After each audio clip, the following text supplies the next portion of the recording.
Começando mais um Momento Saúde. Nesse primeiro bloco, vamos falar sobre câncer de próstata. De acordo com o INCA, o Instituto Nacional do Câncer, no Brasil, o câncer de próstata é o segundo mais comum entre os homens. Fica atrás apenas do câncer de pele. Conversamos com o urologista Dário Saad. Veja o que ele falou sobre a doença. Muita gente não entende, acha que próstata só serve para dar câncer. Não, na verdade, a próstata é uma glândula. Ela produz o líquido prostático, que é a grande parte do esperma do homem. Se não fosse o líquido prostático, o homem produziria o espermatozoide, só que o espermatozoide morreria. Então, o líquido prostático é onde o espermatozoide fica vivo para poder fecundar o óvulo e engravidar a mulher. Se não existisse a próstata, o homem ficaria infértil. Então, a próstata é uma glândula importantíssima na reprodução humana. Só que a atuação, ela depende do hormônio masculino para poder se desenvolver. Só que essa ação do hormônio masculino na próstata durante a vida faz com que, a partir dos 45, 50 anos, aumente muito a chance de desenvolver um câncer de próstata, daquelas células da próstata se desenvolverem irregularmente e formar um tumor. Então, o câncer de próstata é um dos cânceres mais comuns no homem a partir dos 45, 50 anos de idade.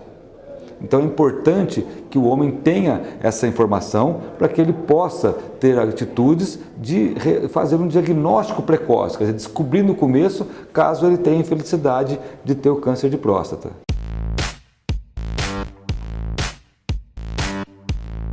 Na verdade, o diagnóstico do câncer de próstata inicial, na fase inicial, ele é feito através do PSA, que é um exame de sangue, e do exame de toque retal. Por isso que existe todas essas campanhas, como o Novembro Azul, que é para alertar o homem que a partir dos 45 anos de idade é importante que ele faça uma vez por ano uma consulta com o urologista. Nessa consulta, o urologista vai pedir um exame, geralmente o PSA. O que significa PSA? Significa antígeno prostático específico, é em inglês a sigla, por isso que tem o S. Esse PSA, ele aumenta quando há a suspeita de câncer de próstata. E junto com nessa consulta, o urologista também faz o toque retal, porque existe um percentual pequeno, em torno de 3, 4, 5, 8% dos casos, que o PSA pode estar normal e o urologista detecta alguma alteração no toque retal. Então, é importante que o homem, a partir dos 45 anos, faça esse check-up, essa avaliação, esse exame com o urologista anualmente, para caso ele tenha a infelicidade de desenvolver o câncer de próstata, ele consiga fazer o diagnóstico, que a gente chama de diagnóstico precoce.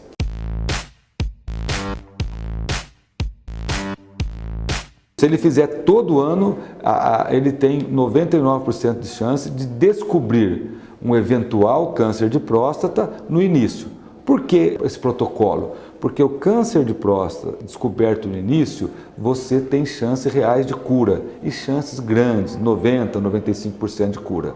Se infelizmente aquele homem passa 3, 4, 5 anos sem fazer os exames, faz o exame e detecta o câncer, a chance dele ter se espalhado, vamos dizer popularmente assim, a chance dele ter metástase é muito grande. E aí você não fala mais em cura, você fala mais em controle da doença.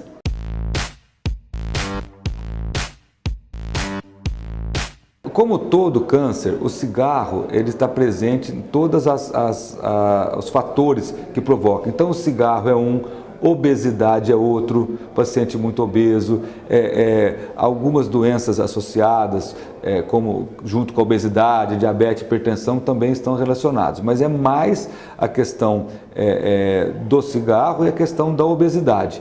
Outros fatores também que interferem é o fator genético. Se aquele homem tem pai, tio, avô com câncer de próstata, ele também tem um percentual maior de chance. Não quer dizer que ele vai ter câncer de próstata, mas ele tem um percentual maior. E também um alerta aos homens negros. Os homens negros, eles têm, por conta da sua constituição genética, eles têm de 5 a 7 vezes mais chance de ter câncer de próstata do que as demais raças. Então eu sempre alerto os homens negros a ter um cuidado mais específico com a próstata.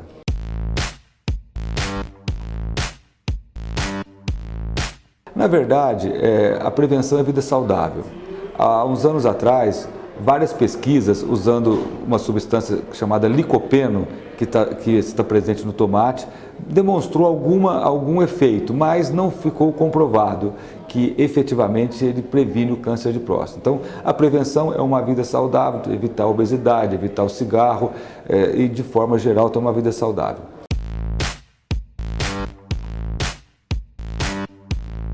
Depende do tratamento. Se ele fez uma retirada da próstata, ele não tem mais condição de engravidar, mesmo também através do tratamento com radioterapia.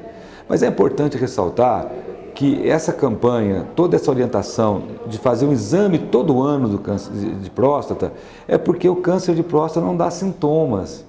Na sua fase inicial, o homem não sente nada, ele não tem dificuldade para urinar, não sai sangue na urina, ele não tem dor. Então, esse fato de ser uma evolução, principalmente no começo da doença, uma evolução que a gente chama surda, uma evolução silenciosa, faz com que seja muito importante que o homem tenha essa postura proativa, como a mulher tem, né? Como a mulher vai no ginecologista uma vez por ano, ela se cuida, ela faz exames preventivos para o câncer de mama, ela faz a questão do Papa Nicolau. Então o homem tem que ter essa conduta, ele tem que ter essa cultura da prevenção.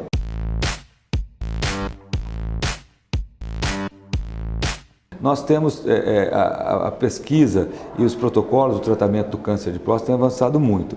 Por exemplo, hoje nós temos dois caminhos. A partir do diagnóstico do câncer de próstata, o homem pode ser submetido à cirurgia de retirada da próstata, que é a prostatectomia radical, e também ao tratamento de radioterapia. Geralmente, nos homens mais jovens, vamos dar um exemplo, 50, 55, 60, 65 anos, a grande maioria dos urologistas indica a cirurgia de retirada da próstata, que é a chamada prostatectomia radical. No caso do homem mais idoso, 75, 80 anos, ou aquele homem que não tenha condições clínicas favoráveis para uma cirurgia, é indicado o tratamento com radioterapia. Mas essa conduta final é decidida com o paciente. O urologista passa para o paciente todos os prós, os contras, os efeitos que essa cirurgia pode ter, e a cirurgia e a radioterapia, e o paciente ajuda a definir qual tratamento que ele faz. As novidades, por exemplo, no caso da cirurgia, nós temos a novidade que é a cirurgia robótica, que é uma cirurgia que é feita através de um equipamento computadorizado, como se fosse a chamada robótica, não é um robô, mas é semelhante. E é uma cirurgia feita com mais rapidez e também com menos agressividade. Agora, a cirurgia também convencional, ela evoluiu bastante, é uma cirurgia que hoje é bem mais rápida do que era há anos atrás. A recuperação é mais rápida. É importante ressaltar também que a cirurgia para o câncer de próstata tem algumas sequelas. Assim. Há um percentual que não é grande, que pode ter um quadro de impotência sexual, e um percentual também pequeno que pode ter incontinência urinária. Por isso que tudo isso é discutido com o paciente antes de tomar conduta. Se aquele paciente vai fazer a cirurgia, se aquele paciente vai fazer a radioterapia.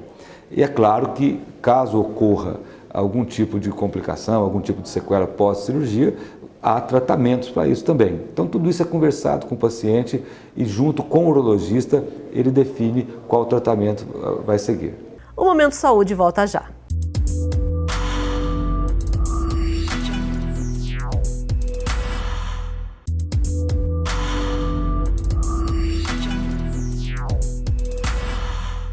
Estamos de volta e nesse bloco vamos conversar com o cardiologista Silvio Giopato.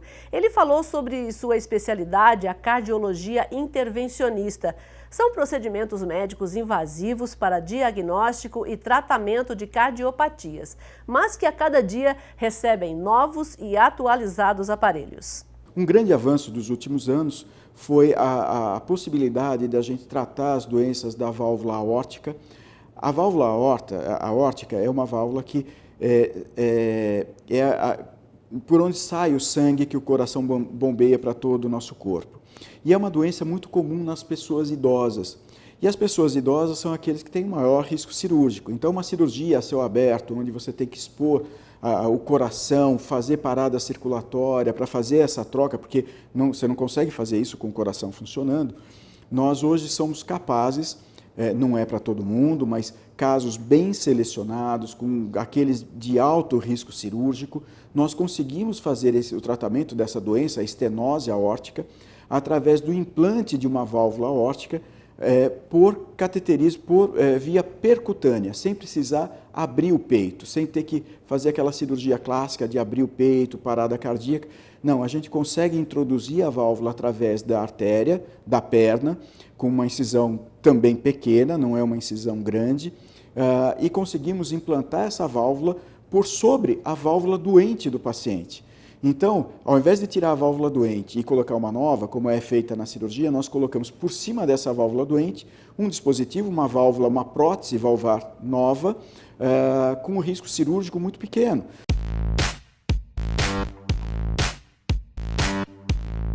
Resultado muito bom, o paciente consegue ter alta em 1, 2 dias, quando uma cirurgia cardíaca a recuperação é maior.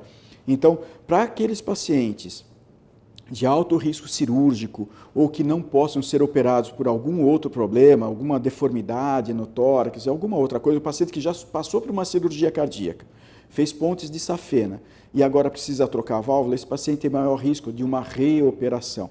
Então, o tratamento da estenose aórtica por implante percutâneo de válvula aórtica foi um avanço extraordinário da medicina.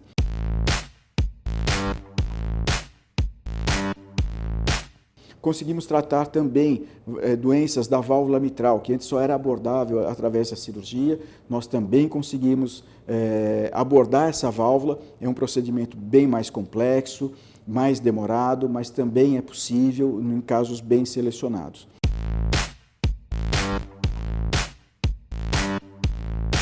Do ponto de vista do tratamento das doenças coronarianas, a gente começou com um balãozinho que rompia aquela placa de gordura, depois vieram os stents, que é o tubinho metálico, depois desses stents vieram os stents com medicamento para diminuir a chance de reentupimento, porque quando eu coloco um stent dentro de uma coronária, eu machuco a parede da artéria.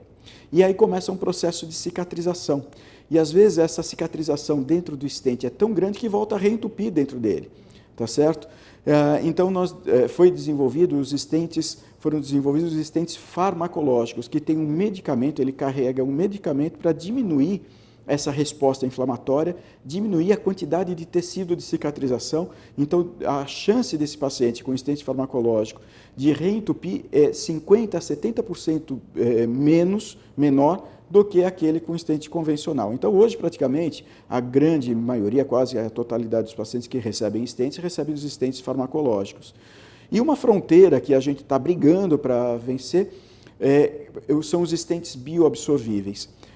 O stent metálico ele vai ficar dentro da coronária para o resto da vida. E engessando, essa artéria vai ficar endurecida ali.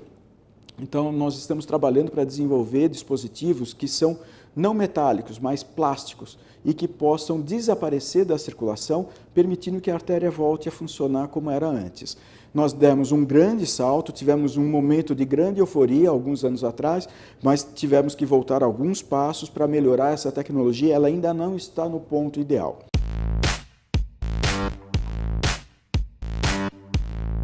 Outra coisa importante são os métodos de imagem intravascular. Então, acho que todo mundo conhece o ultrassom, o ecocardiograma, né? Aquele que passa o aparelhinho aqui no peito para enxergar o coração através de ondas sonoras. Hoje nós conseguimos fazer isso dentro da artéria coronária. Então, aquele aparelho, né? Aquele que parece um microfone, a gente conseguiu reduzir a um tamanho muito pequenininho para ele conseguir entrar dentro da artéria coronária e a gente conseguir estudar isso.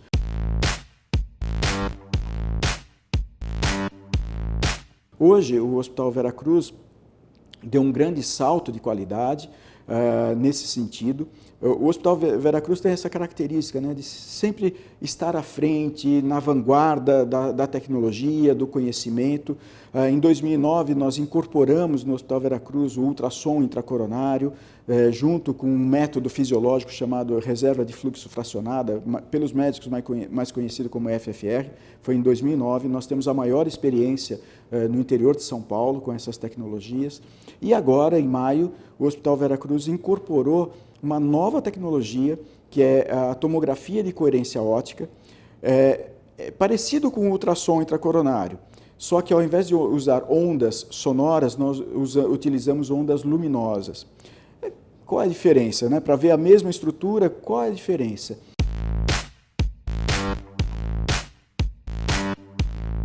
A diferença é que a tomografia de coerência óptica consegue nos dar uma resolutividade de imagem 10 vezes superior ao ultrassom intracoronário.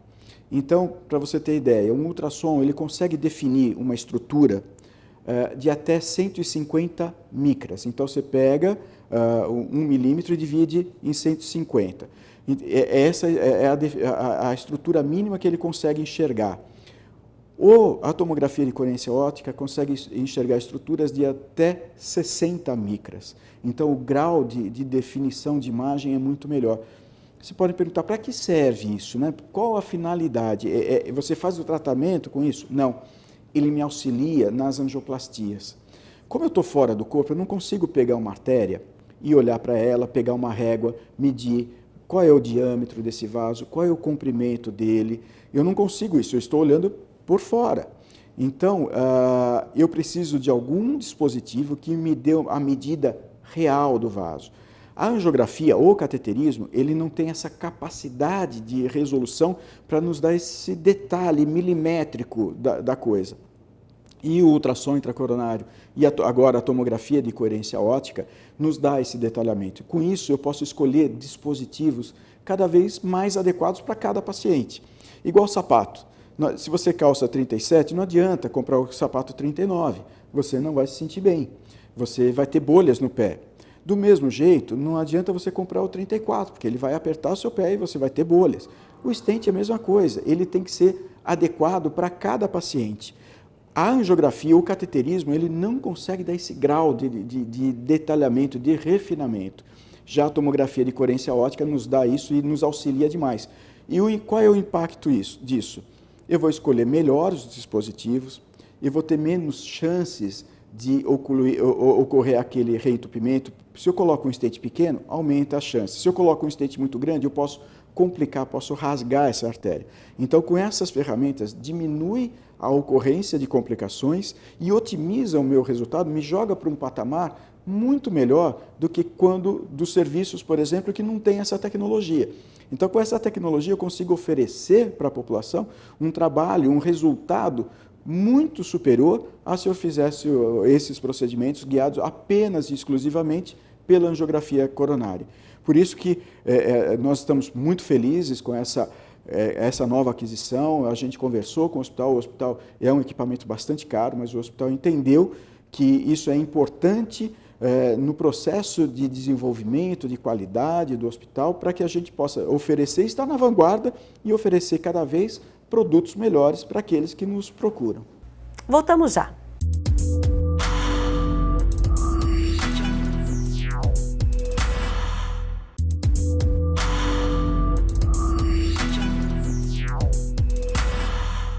Estamos no terceiro e último bloco desse Momento Saúde e agora a conversa é com a especialista em medicina nuclear, Elba Etbeher. Como é a formação de um médico nuclear? O meu pai era médico nuclear. Meu pai, então, desde pequena, desde os 12 anos, mais ou menos, que eu via ele em casa fazendo, na época, se fazia hoje tudo no computador, mas na época ele fazia muito slide, né? Tirava foto de filme para dar aula. Então, eu ajudava o meu pai, eu fazia as fotos para ele, organizava, e aí eu perguntava o que é isso, o que é aquilo, e aí ele ia me explicando. Então, desde muito pequena eu conheço a especialidade. Obviamente conhecia, ele me levava para os congressos, eu pedia para ir, ele me levava com ele, ia eu, minha mãe e meus irmãos não se interessavam muito por por isso, mas eu acabava indo, então eu até conhecia muitos colegas dele. Mas, e aí, com os anos foi passando e eu queria fazer medicina, né? Eu já tinha esse interesse. Mas eu não pensava que eu queria fazer medicina nuclear, eu queria fazer medicina. Né? Eu quis fazer endocrinologia, porque quando você está dentro, são 6 anos de medicina, em que você passa por tantas especialidades e tudo é tão interessante, eu não sabia nem... Eu queria fazer isso, aí eu queria fazer aquilo, E quando chegou no final do 6º ano, eu tinha que escolher. E aí eu falei, não, eu vou fazer imagem, porque é o que eu amo, eu adoro imagem. Aí eu falei, mas eu não vou fazer o que meu pai faz, porque senão vão ficar achando que eu tô copiando ele. E aí o meu noivo, né, falou, mas que besteira. Você ama isso, você adora isso, você faz isso todo dia. Você quer fazer endocrinologia, porque endocrinologia é uma parte muito grande da medicina nuclear. Você ama paciente, você ama ver exame de medicina nuclear, você vive lá, você já fez pesquisa nisso, por que você não vai fazer? Aí acabei fazendo medicina nuclear, foi isso. Mas foi porque desde pequena que eu via os exames dele. E na época não era digital, era tudo analógico, né? Então eu olhava os filmes, tirava as fotos.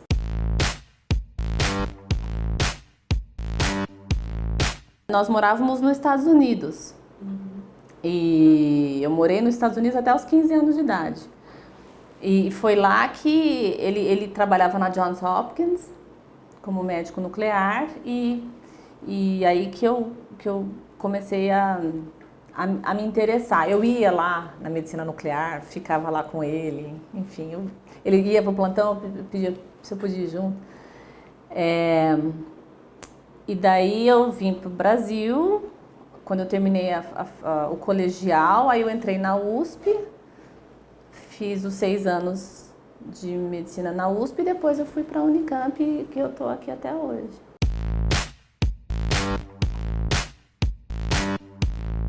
O médico nuclear, ele é um médico, então ele faz 6 anos de faculdade de medicina, como qualquer médico, e depois o médico nuclear faz o programa de residência médica, onde ele ingressa na medicina nuclear. Então, são 3 anos de residência em medicina nuclear. Nessa etapa, aí ele vai ser exposto à área toda da medicina nuclear. A medicina nuclear, ela compreende diagnóstico e tratamento. Então, o médico nuclear, que tem a formação completa, ele é um médico capaz de fazer tanto exames diagnósticos em medicina nuclear, quanto os tratamentos, que são os tratamentos realizados pela medicina nuclear. São tratamentos com materiais radioativos, radioisótopos.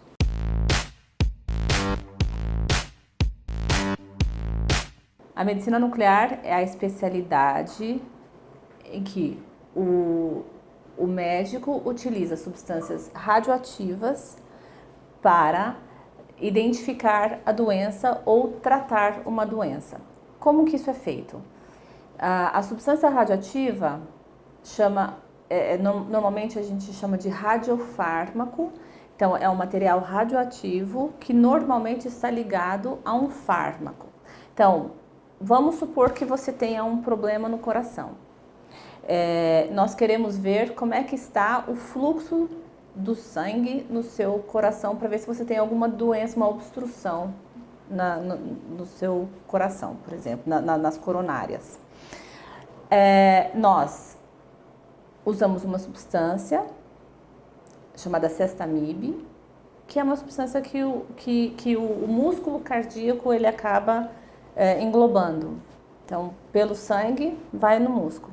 Nós pegamos essa substância e para identificá-la, nós ligamos ao material radioativo. Então, injetamos isso na veia do paciente e isso vai para o coração. Então, se eu vejo todo o ventrículo esquerdo, o miocárdio, é porque tem sangue que chegou lá e eu consigo identificar o miocárdio. Agora, se você tem um problema numa coronária, por exemplo, uma parte desse sangue não vai chegar lá. Desse material não vai chegar porque você tem uma obstrução à passagem do sangue.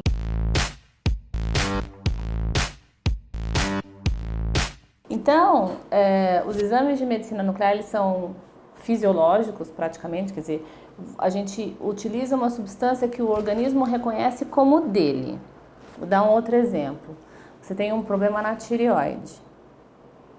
Se você tem um problema na tireoide, eu uso iodo radioativo para identificar esse problema na sua tireoide. Por quê? Porque a nossa tireoide utiliza iodo para produzir hormônio tiroidiano.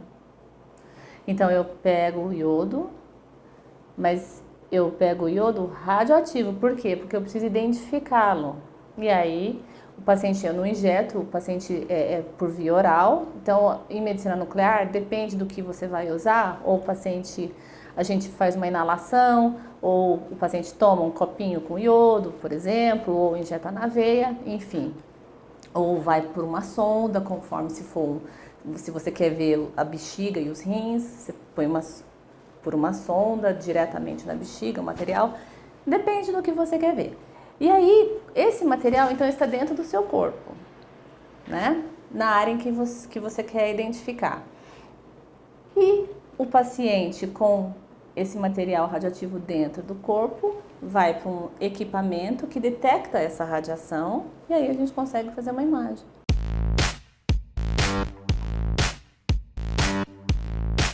Então, diferente de, por exemplo, um exame de raio-x ou uma tomografia, que a radiação ela incide no corpo do paciente, a medicina nuclear é ao contrário.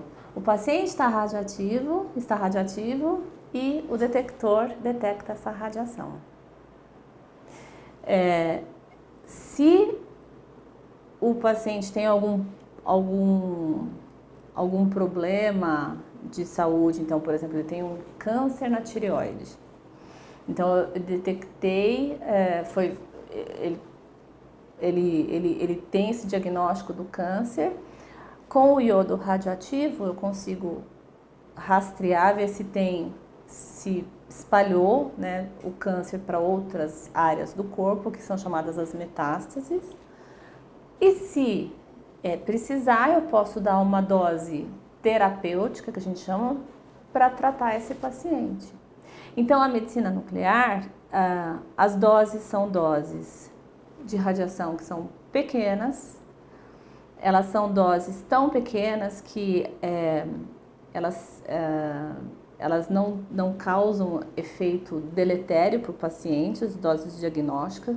Nós fazemos os exames de medicina nuclear em crianças porque a dose de radiação é baixíssima, não tem efeito colateral, quer dizer, é um material que o organismo reconhece como dele, né? Porque você usa iodo, nós utilizamos iodo radioativo, quer dizer, não radioativo, mas o iodo. Então, o organismo reconhece como dele, ele incorpora como se fosse o iodo normal, enfim, aí dizida normal, enfim, todos os outros essas substâncias que nós utilizamos. E aí, nós podemos, então, com doses maiores, fazermos o tratamento desse paciente.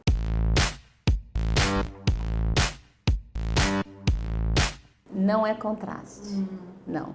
Radiofármaco, foi ótima essa sua pergunta, não tem nada a ver com contraste, nada. Contraste é uma substância que ela é feita para contrastar um órgão, é uma substância densa que o organismo não reconhece como dele e por isso pode até dar uma reação alérgica, mas que é utilizado em exames de tomografia computadorizada, por exemplo, ou radiografias.